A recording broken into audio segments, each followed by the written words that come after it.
para impressionar, mas a simples prática da paciência, controle da língua e serviço pelo bem do próximo em suas necessidades. Agora, texto 1, autoria da Epístola de Tiago. De antemão, eu queria destacar a importância da gente saber a autoria dos livros. Rodrigo, mas eu não sei a autoria de Hebreus. Mas a Epístola de Hebreus ela não perdeu a sua importância porque a gente não sabe a autoria, né? Porém, quando a gente sabe a autoria da epístola, da carta, do escrito, seja de qual for, canônico, ou seja, bíblico, a exegese do texto se torna muito mais fácil. E durante o curso da tarde vocês vão notar isso. Por exemplo,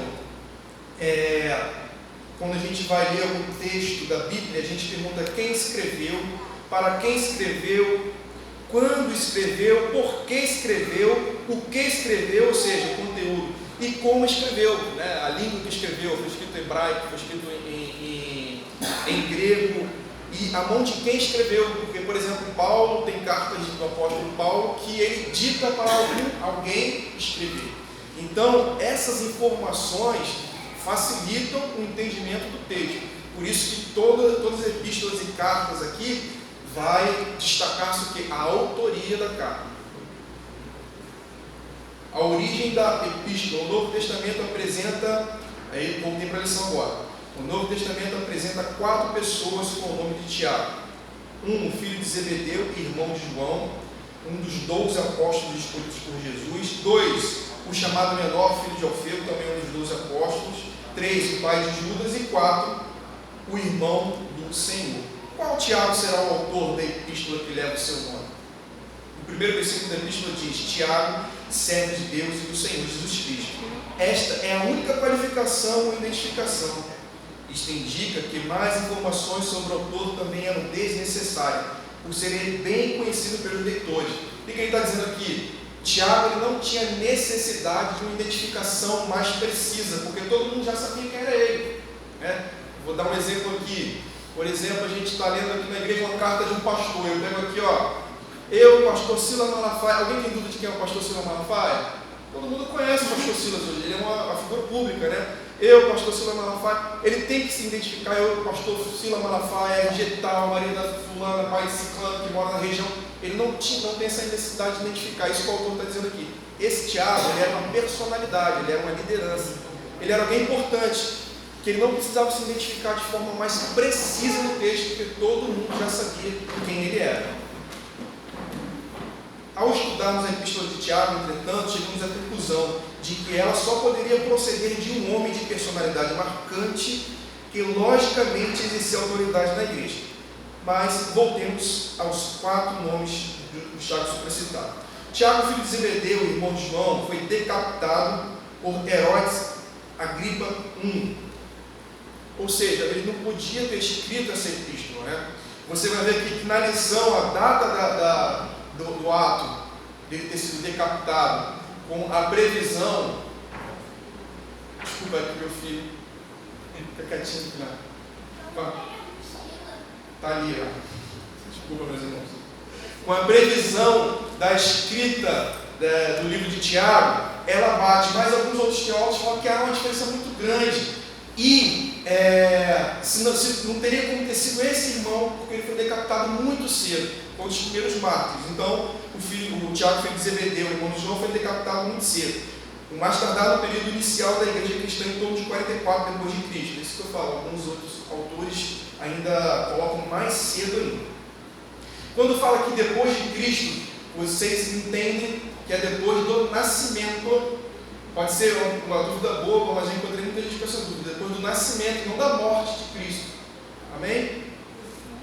É difícil concebermos que esta carta pudesse ser escrita por esse apóstolo, considerando a época inicial e as circunstâncias. Aí ele vai para o próximo Tiago, filho de Alfeu. É tão somente mencionado na lista dos 12 discípulos. Não é destacado como uma pessoa à altura de escrever uma epístola. Ele passa para o próximo Tiago, pai de Judas, não Iscariote. É mencionado 2 vezes em Lucas 6,16, em Atos 1,13, como o pai de um dos apóstolos, mas é, por outro lado, completamente desconhecido. O Tiago, irmão do Senhor, é quem mais preenche as condições como escritor da epístola. A referência à sua pessoa leva-nos a concluir que ele fosse um líder muito influente, especialmente entre os cristãos judeus. A maioria dos eruditos concorda em identificar o autor dessa epístola como Tiago, irmão de Jesus. E eu conferi isso. E a maioria dos eruditos, sim, concordam, inclusive aqueles que não são cristãos e que não acreditam que a Bíblia é a palavra de Deus, mas são estudiosos das literaturas antigas, estudiosos das literaturas canônicas e judaicas. Eles concordam que o livro de Tiago foi escrito pelo irmão de Jesus, pelo meio-irmão de Jesus. A data da epístola. Parece que a epístola de Tiago foi escrita numa época em que a igreja era constituída primordialmente por judeus convertidos. Presta atenção nessa palavra, judeus convertidos. Consequentemente, os problemas entre os judeus e gentios acerca da circuncisão e da lei ainda não tinham surgido, o que significa que essa epístola foi escrita em uma época primitiva, anterior ao Concílio de Jerusalém. Assim sendo, deve ter sido escrita entre 46 e 49 depois de Cristo. Se esta afirmação for verdadeira, a Epístola de Tiago constitui um dos primeiros livros do Novo Testamento. E isso é muito importante como um documento cristão, para a veracidade da nossa fé. Então eu vou ter aqui a importância da autoria. Tem outra coisa muito importante a falar aqui, por exemplo, nos escritos de Paulo, se não me falha a memória, em Coríntios, por grande tempo, os eruditos do Novo Testamento, dos estudos dos livros de Paulo, eles diziam que tinham inserção, ou seja, eles tinham inserido texto posterior na Epístola de Paulo, que não foi Paulo que escreveu aquilo. E como eles mataram essa charada, como eles descobriram o que verdadeiramente Paulo queria dizer? Eles pegaram a personalidade, a qualificação de Paulo. Paulo era um erudito, Paulo era poliglota, Paulo era um estudado, e Paulo era um homem que viajava pela cultura romana, cultura grega, cultura judaica, e o fazia muito bem. Então eles pegaram as técnicas dos filósofos da época de Paulo e os seus escritos, e compararam com os escritos de Paulo. E eles viram que Paulo usou uma técnica narrativa apenas, porque ele tinha condição intelectual para isso, e que não foi inserção posterior de quem quer que seja. Ou seja, eles só descobriram isso porque eles identificaram a autoria do escrito. Por isso que é importante a gente sempre saber quem escreveu. O que não tira, mais uma vez, eu digo a importância do livro de Hebreus. Então vamos continuar aqui. Traços biográficos de Tiago. A posição de Tiago. Tiago, seus irmãos e suas irmãs, não criam em princípio que Jesus, seu irmão mais velho, fosse Messias. Somente após sua ressurreição foi que passaram a crer nele. A passagem de 1 Coríntios, capítulo 15, versículo 7, afirma que Jesus apareceu para Tiago. É de supor que, ao ver que seu irmão mais velho ressuscitar os mortos, Tiago considera isso suficiente para pôr fim a dúvidas e tornar-se um seguidor de Cristo. Essa parte aqui é uma das mais importantes que eu estou lendo. Tiago se encontrava no cenáculo em meio aos que foram batizados com o Espírito Santo no dia do Pentecostes. Na época do Concílio de Jerusalém, Tiago era conhecido por todos como uma das colunas da igreja, está lá em Gálatas 2:9. Depois os irmãos pegam as referências e confiram na Bíblia. Em Atos capítulo 21, do 18 ao 25, lemos que ele era um líder respeitado entre os judeus cristãos de Jerusalém. Ele viveu uma vida de nazireu, passava muito tempo de joelhos em oração no templo, a ponto de, segundo a história, ter os joelhos calejados como de um camelo. Tiago teve morte violenta nas mãos dos líderes judaicos por apedrejamento, devido à sua grande influência entre os judeus, conduzindo-os à crença em Jesus como Messias prometido. Flávio José, historiador judeu, narra que Tiago foi apedrejado até a morte por ordem do sumo sacerdote. Flávio José, historiador judeu, porém depois ele ganhou a cidadania romana. Ele não tinha, vamos dizer assim, obrigação nenhuma de defender nem o cristianismo e nem o judaísmo. Então, a sua escrita de Flávio José, ela pode ser confiada. Ele não tinha nenhum pressuposto, eu vou escrever bem de Jesus porque eu sou cristão, não. Ele só relatava de fato o que chegava ao seu conhecimento, usando as ferramentas necessárias para isso. Onde que eu parei, meus irmãos? Hã? Valeu, parentesco. Parentesco com o Senhor. Calma só um minutinho. A mudança de que eu queria só destacar isso, a mudança de comportamento que os discípulos tiveram, destacando Tiago, porque aqui o texto destaca que Tiago só se converteu realmente depois da ressurreição de Cristo, né? E Paulo destaca que ele apareceu para Jesus. Jesus apareceu para Tiago. Então, quando a gente lê passagens em que Tiago ele fala assim, junto com os outros irmãos para Jesus, vai pregar lá em Jerusalém, porque de repente elas vão acreditar em você, está desdenhando do Senhor. Ele não era cristão ali. Isso não era algo assim assustador para nós, que a gente sabe que o próprio Jesus falou que o profeta na sua terra não tem honra, né? Então, às vezes, alguém da sua casa, do seu meio, tem que escutar alguém de fora para poder acreditar que não acredita em você. É isso.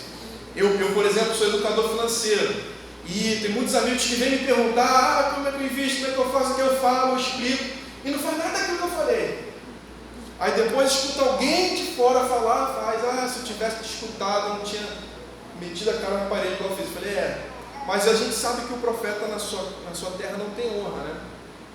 Então ele não cria que Jesus era o Messias prometido, ele não cria que Jesus era Deus. E isso é uma das maiores ferramentas dos apologetas cristãos da atualidade, né? A conversão de Tiago, né? Quando você pega ali, por exemplo, os estudiosos acreditam que realmente Jesus morreu e foi sepultado na tumba de José de Arimateia. Quando eu digo estudiosos, não estou dizendo cristão, não, estou falando em geral, né? Isso é quase unânime. Eles acreditam que a tumba foi achada vazia, né? A explicação por que a tumba foi achada vazia é que ela varia. Eles falam, porque ele tinha roubaram o corpo, porque subornaram o soldado, porque ele não foi enterrado lá. Aí vem a aparição pós-morte de Jesus, que é onde Tiago está inserido aqui, né? Na aparição pós-morte de Jesus, fala assim, não viram Jesus, porque Jesus não morreu, ele só desmaiou. É porque Jesus tinha um irmão gêmeo, porque foi Judas que foi crucificado no lugar de Jesus. Então existem teses, livros, né, diversos falando sobre isso, só que um contraria o outro, né? Por exemplo, quem acredita que Jesus tinha um irmão gêmeo acha ridículo a tese do doutor que diz que Jesus só desmaiou. Quem acha que Jesus só desmaiou acha ridículo a tese do doutor. E quando você fala assim, não, a tumba estava vazia porque ele ressuscitou. A única coisa que a gente pode falar assim é pessoas não ressuscitam. Eles não podem falar mais nada além disso. Só que quando a gente pega a ressurreição de Jesus, é um dos fatos históricos mais bem atestados da humanidade. Do Oriente Antigo, é um dos fatos mais bem atestados, porque ele supre todas as necessidades que a sociedade exige. E a conversão, a mudança de comportamento dos discípulos na aparição pós-morte e de Tiago é uma das principais ferramentas que os apologetas usam para confirmar realmente que Cristo ressuscitou. Parentesco com o Senhor. Os evangelhos fazem menção a 4 homens como irmãos de Jesus: Tiago, José, Simão e Judas. Há 3 teorias referentes ao relacionamento de parentesco entre Jesus e seus irmãos. A primeira, a qual aceitamos como certa, é que eles eram realmente seus irmãos e irmãs, filhos de Maria, que os deu à luz após o nascimento de Jesus. Significa que eram irmãos e irmãs mais novos, filhos de Maria e José. Não é este o filho do carpinteiro? Ele está citando o texto aqui. Não se chama sua mãe Maria e seus irmãos Tiago, José, Simão e Judas? Mateus capítulo 3, versículo 55. Outra teoria afirma que seus irmãos eram filhos de José de um casamento anterior. É só teoria, tá, meus irmãos? De um casamento anterior. E quem defende essa teoria são, obviamente, os católicos romanos. A terceira teoria afirma que os irmãos de Jesus não eram realmente seus irmãos, mas primos. Estas 2 últimas teorias também defendem a ideia da virgindade perpétua de Maria, por conveniência. Os católicos romanos creem nessa teoria. Parece que Tiago, autor dessa epístola, era o mais velho dos irmãos de Jesus, pois geralmente seu nome aparece em primeiro lugar. E isso é uma coisa comum nos escritos judaicos antigos, né? O nome do primeiro que aparecer era do mais velho ou do mais importante. Por isso que o autor diz isso aqui. Naturalmente, ele entendera que seus laços físicos com Cristo cessaram após a sua ressurreição. Agora, Jesus não era mais seu irmão carnal, mas seu Salvador e Senhor. Tiago, crera, enfim, em Cristo como seu Salvador. Sim, crera naquele que fora seu irmão carnal. Contudo, que ele morreu apedrejado, porque ele cria nisso com todas as suas forças. Durante o estudo da Epístola de Tiago, observamos que há mais citações e referências à declaração de Jesus do que em todas as demais epístolas gerais. As ideias e ensinamentos de Jesus não foram apenas citados por Tiago, mas se tornaram parte da sua vida, o que indica que ele passara muito tempo com o Mestre, em que conhecia bem o seu viver. A Epístola de Tiago ensina como viver verdadeiramente de maneira prática e santa. Continuaremos estudando Tiago, o que Tiago diz a respeito da religião pura. Esboço da Epístola de Tiago. Para este texto, elaboramos um esboço detalhado que vai estar na folha ao lado, na face ao lado da folha. Detalhado da Epístola de Tiago, a qual deve ser examinado cuidadosamente em seus pontos principais, com atenção especial ao tema. Vocês vão cansar de fazer isso na curso de formação de teologia de vocês. As palavras e os versículos-chave. Este esboço servirá de base para o estudo da Epístola. Os pontos de maior destaque devem ser memorizados e conservados em mente durante o estudo deste livro texto. Tiago, que é uma epístola de caráter mais prático do que doutrinário, tem por tema a religião pura, ao destacar o aspecto religioso da verdade. Não obstante desejasse praticar a fé, os cristãos judeus não se preocupavam com as obras. Lembra que eu falei que algumas perguntas que a gente tem que fazer ao texto bíblico, e uma das perguntas é por que ele foi escrito? Então aqui está uma das respostas. Não obstante desejasse praticar a fé, os cristãos judeus não se preocupavam com as obras. Entretanto, obras no contexto bíblico é fé em ação. Tiago dá ênfase marcante às obras da vida cristã. Ele explica que a fé que não produz santidade de vida é coisa morta, e concita os judeus cristãos a uma fé viva e eficaz, porquanto somente assim é possível o homem alcançar a perfeição cristã. Das declarações francas e concisas de Tiago, devemos a considerar como frase-chave da sua epístola a expressão praticante da palavra, e como palavra-chave fé e obras. De uma forma muito especial, podemos destacar como o objetivo da epístola de Tiago, versículo 4, capítulo 1. Para que sejais perfeitos, íntegros, em nada deficientes, podemos considerar versículo-chave. Então, falando um pouquinho aqui do assunto principal de Tiago, Tiago ele dá um destaque às obras. E às vezes as pessoas fazem muita confusão achando que Tiago está contradizendo Paulo, porque Paulo fala o quê? Pela fé, né? Sois salvos pela fé, mediante a fé.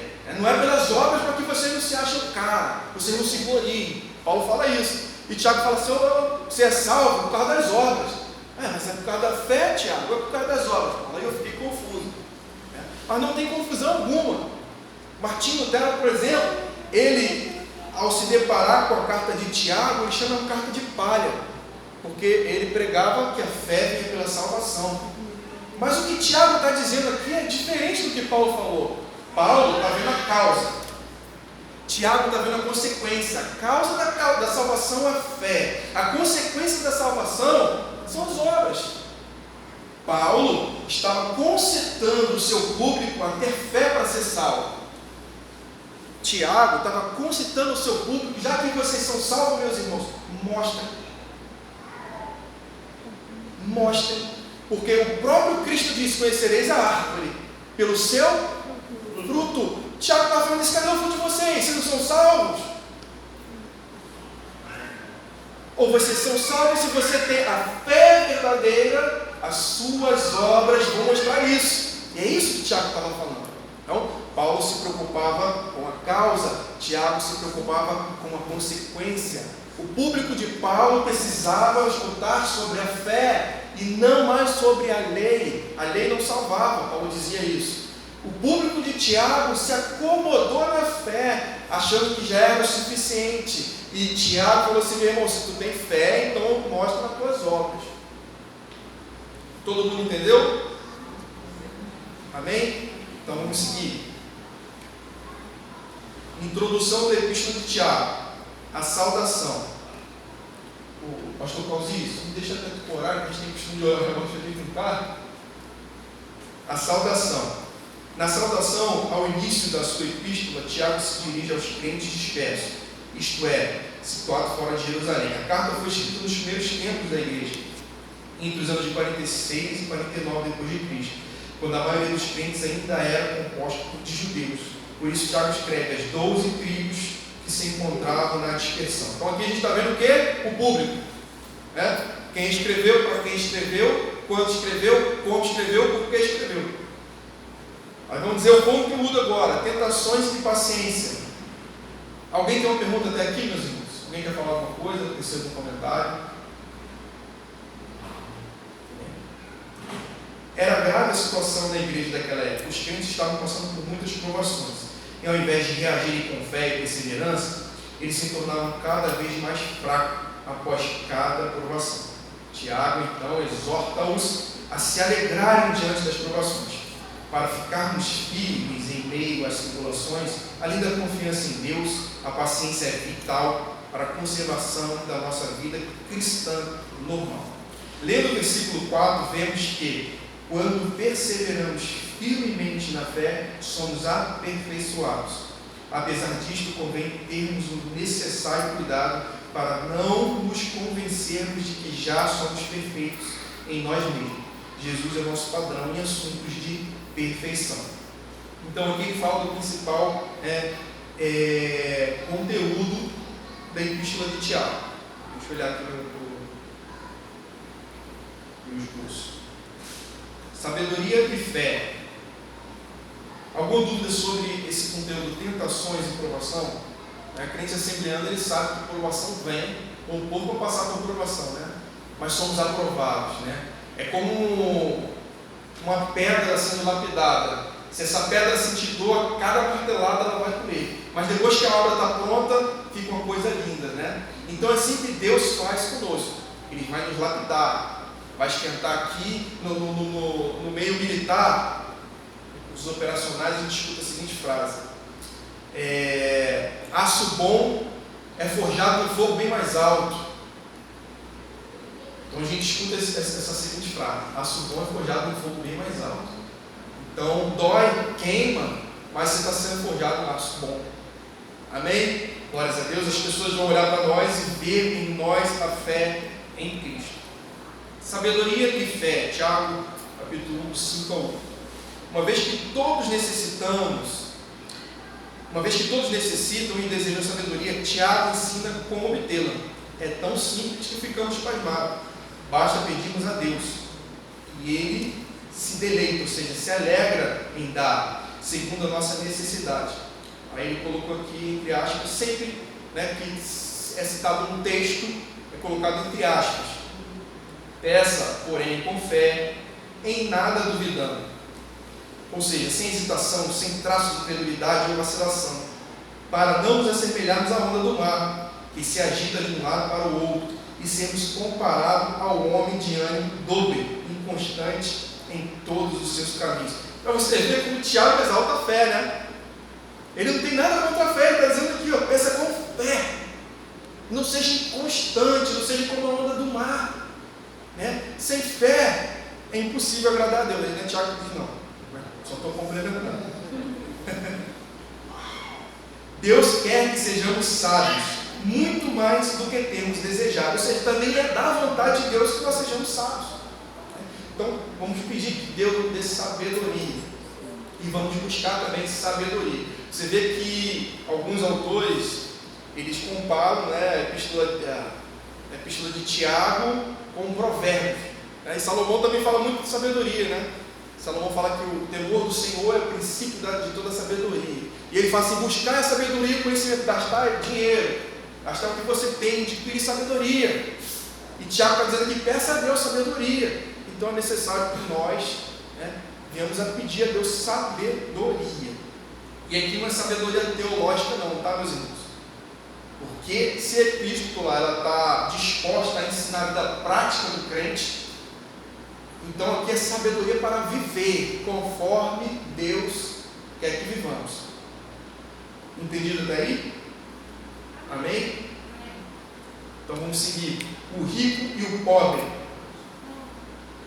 Nas igrejas para os quais Tiago escreveu sua epístola, havia ricos e pobres. E ambos os grupos devem considerar sua condição de vida de maneira certa. Vejamos, o homem pobre, ao converter-se a Jesus Cristo, eleva-se por sua fé a um nível superior. O rico, a converter-se ao Senhor Jesus, nivela-se aos irmãos pobres, uma vez que ele passa a entender as riquezas deste mundo, que as riquezas deste mundo são transitórias, de curta duração e extinguível. Murchará o rico, ele cita, né? Entre aspas, ele murchará o rico em seus caminhos.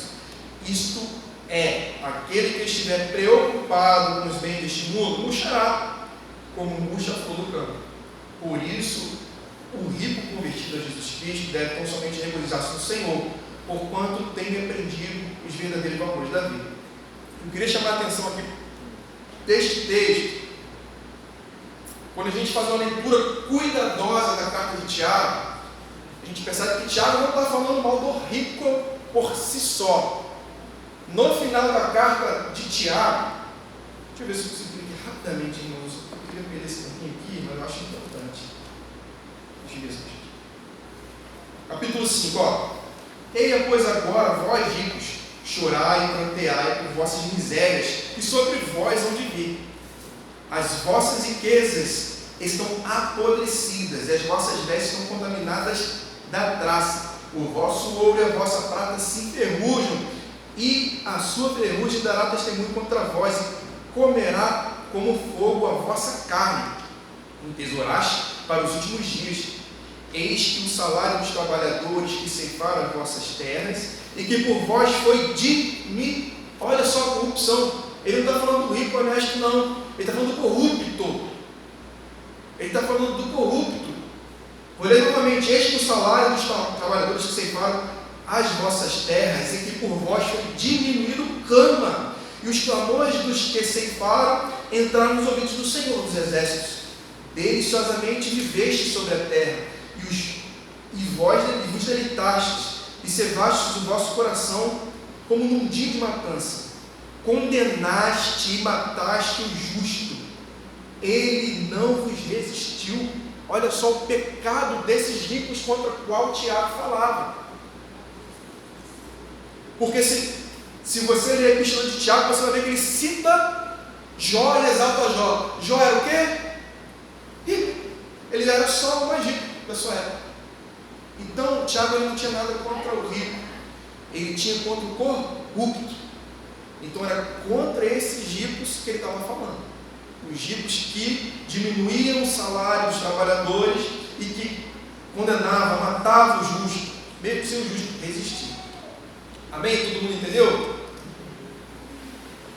Porque às vezes paira uma crença de que se é rico não entra no céu, se é rico não está bem com Deus, não. Uma coisa não tem nada a ver com outra. Texto 5. Ouvintes e praticantes da palavra de Deus. A origem da tentação. Todo mundo acompanhando aí? Bem-aventurado o varão que sofre a tentação. Tiago 1,12. O primeiro Adão, o livro de Gênesis, não resistiu à tentação, mas a ela sucumbiu, cometendo pecado. O segundo Adão, Jesus Cristo, lembrando que Jesus, no Novo Testamento é comparado a Jesus Cristo como o segundo Adão. Enfrentou a tentação, porém não cedeu a ela. Ele é o nosso exemplo. Seu propósito foi morrer na cruz para a salvação da humanidade. Nada o desviava do alvo. Como crentes, devemos conhecer Cristo e o poder da sua ressurreição. E nada neste mundo deve nos desviar desse supremo alvo. Suportemos a tentação e cheguemos ao alvo que nos está proposto por Deus. Aqui o autor destaca o poder da sua ressurreição. O apóstolo Paulo fala assim: se Cristo ressuscitou, não ressuscitou, em vão é a nossa fé. Serve para nada. O cristianismo serve para nada se Cristo não ressuscitou. Então o poder para a ressurreição foi aquele poder transformador das atitudes dos discípulos, que eram acanhados, que eram medrosos, que dias antes tinham negado ao Senhor, e que depois de ver Cristo ressurreto, foi crucificado de cabeça para baixo. Eu estou falando de Pedro, aquela coragem que ele tomou, Tiago e os outros demais discípulos e apóstolos de Cristo também. Muitas vezes nos confundimos quanto à origem da tentação. Alguns dizem: foi o diabo que me induziu a fazer isto, ou Deus me tentou. Qual é a origem da tentação? De onde ela provém? Tiago esclarece dizendo: cada um é tentado. Olha só o que Tiago faz. Cada um é tentado na sua própria cobiça, quando esta o atrai e seduz. O Rodrigo está falando, não, Tiago. Isso significa que a origem da tentação é a cobiça da própria natureza pecaminosa do homem. Não há desculpas. Temos poder sobre a tentação quando, pelo poder do Espírito Santo, controlamos os nossos desejos maus e indígenas. Aqui eu destaco que nós, pela força do nosso braço, com a capacidade do nosso intelecto, não vamos conseguir. Agora, se contarmos com a ajuda do Consolador Espírito Santo, aleluia, nós vamos conseguir. Nas provações e sofrimento, a chave do amadurecimento espiritual são a paciência e perseverança. Todo homem, pois, seja pronto para ouvir, tardio para falar, tardio para se irar. O crente é realmente considerado submisso a Deus quando se dispõe a controlar sua língua. Religião pura não consiste somente em ouvir ou falar boas palavras, mas envolve primordialmente a atitude. Falo de atitude. A instrução de Tiago, no 22, diz assim: tomai-vos, pois, tornai-vos, pois, praticantes da palavra e não somente ouvintes, enganando-vos a vós mesmos. Este versículo nos faz entender que não é suficiente sermos simplesmente ouvintes da palavra, impedindo que a verdade que ela ensina modifique o nosso modo de viver nas ações com o próximo. O que eu queria destacar aqui? Que o apóstolo Tiago, ele enaltecia a palavra e a prática da palavra. Isso me remete a quem? A Jesus. O que Jesus falou? Aquele que ouve e age para assemelhá-lo-ei ao homem bruto que edificou a sua casa sobre a rocha. Choveu, ventou, subiu o rio, deu onda no mar, lá a casa não, porque estava sobre a rocha. Quem é a rocha? É ele mesmo, é Jesus. Então Tiago, ele está parafraseando um ensinamento que de repente, porventura, ele ouviu de Jesus, do próprio Senhor, Ou seja, a fé salva, mas a prática também é importante. Aquele que não ouve, aquele que ouve e não as pratica é semelhante ao homem prudente que edificou essa casa sobre a areia. A gente sabe, ele ventou, choveu, deu mar, deu rio, deu tudo e a casa caiu. Simples assim. Tiago não está desabonando a fé, ele está só alertando quanto à importância da prática. Você vê que todo o contexto nos faz entender o que Tiago ele queria fazer. Eu anotei aqui que Tiago combatia com veemência a hipocrisia, ou seja, quem pregava e não pratica, também combatia quem estava com inércia espiritual. Às vezes eu não prego, eu só ouço, mas também não pratico. Então ele combatia a inércia e combatia a hipocrisia. Texto 6, a religião pura é a acepção de pessoas. Que horas tem? 9h16? Deixa eu só ler aqui, a gente tem. Religião pura e sem mácula.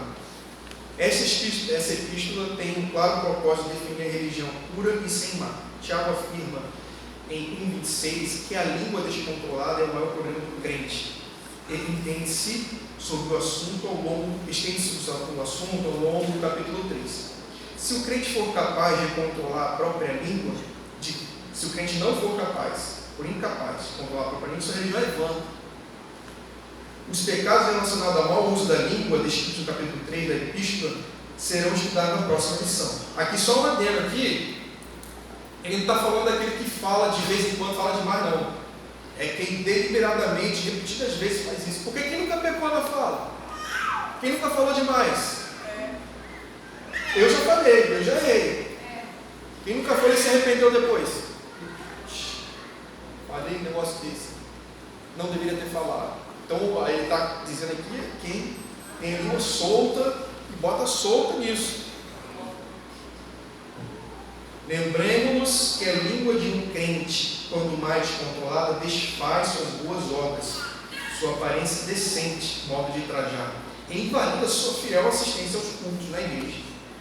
As práticas mais importantes da religião pura, recomendada por Tiago, são visitar os órfãos e as viúvas em suas tribulações. Aqui, entendendo o contexto da época, as pessoas que eram mais que viviam mais no perrengue, vamos dizer. Vulneráveis, obrigado, minha irmã. Não faltou a palavra. As pessoas mais vulneráveis eram os órfãos e as viúvas, né? No nosso contexto hoje, não é só órfãos e viúvas, tem diversos outros tipos de pessoas vulneráveis que precisam da assistência do cristão. Então, por isso que a gente tem que entender o contexto da época, porque às vezes a mulher, quando perdia o marido, ela ficava míngua. Perdeu o marido, não tem filho. Ela passava, ela comia o pão que o outro crente amassou. Guardai-vos incontaminado do mundo. Ou seja, aqui ele está combatendo o que também? O pecado. Por que ele falou do mundo? Porque ele estava escrevendo para quem? Para os cristãos judeus que estavam dispersos. Ou seja, tinha cristão judeu lá, do lado dele, tinha cristão judeu em Corinto, tinha cristão judeu na Roma, tinha cristão judeu em Éfeso, tinha cristão judeu espalhado já. Foi depois da diáspora que ele escreveu isso. Ou seja, se eu estou na Grécia, se eu estou num contexto helenizado, ou seja, em que a cultura grega, esse contexto aqui é o contexto helenizado. O que é o contexto helenizado, meus irmãos? Vocês têm que entender isso para entender as epístolas, todas elas. Alexandre o Grande, quando helenizado, quando tomou Roma, Jerusalém, e aquilo, qual era o modus operandi dele? Implementar a sua cultura, a sua língua, o seu culto, a sua religião. É assim que ele fazia. Então, quando o apóstolo Tiago fala isso, ele estava vendo o quê? Sacrifícios, festas, orgias, que era comum na Grécia. São esse tipo de coisa que o crente não podia mais participar. A primeira dessas recomendações significa que o crente deve procurar pessoas necessitadas e fazer o possível para auxiliá-las em parada. Todo crente deve agir assim, onde quer que more, conforme suas possibilidades individuais. A segunda das recomendações de Tiago está relacionada à nossa vida separada do mundo. Alguns crentes parecem que se confundem entre guardar-se incontaminado do mundo e manter-se somente a aparência externa diferente da questão do mundo. Aí o texto fala por si só. A separação do mundo implica ser diferente do padrão secular. Romanos 12:12. Não nos conformeis com o mundo. Não somente no versículo, no portar-se, no vestuário, no portar-se e etc. A santidade consiste primeiramente em uma vida de consagração total ao Senhor e de obediência aos critérios estabelecidos por Ele em Sua palavra. Acepção de pessoas. Porque o tempo já acabou. Hoje existem nas igrejas os mesmos problemas enfrentados pela igreja primitiva. Um deles relaciona-se à acepção de pessoas. Isto é, alguns indivíduos são tratados com mais atenção do que outros. Os ricos são acatados e tratados de um modo privilegiadamente diferente, ao passo que os pobres são negligenciados e até mesmo desprezados. Tiago não chama tal prática de erro, mas de pecado. A lei rege para a igreja, neste particular, amarás o teu próximo para ti mesmo. Mas isso não acontece mais hoje em dia, né? Acontece o crente ser tratado diferente porque tem mais. Isso é pecado. Isso é errado. Deus não faz acepção de pessoas. Nós também não devemos fazê-lo. Temos que amar. Por isso que o amor que nós devemos desferir para o nosso irmão é o amor de Deus. É o amor que o Espírito Santo derrama no nosso coração. Não apenas o falar, mas o amar verdadeiramente. Aqui tem o questionário da lição. E o questionário dos irmãos fazem caso depois, é isso? Sim, até porque no livro deles é diferente, bem fracionado. E esse aí está no final. Amém, meus irmãos, desculpa a correria, o horário realmente foi bem corrido. Deus abençoe, estudem a lição em casa, leiam as epístolas referentes às lições.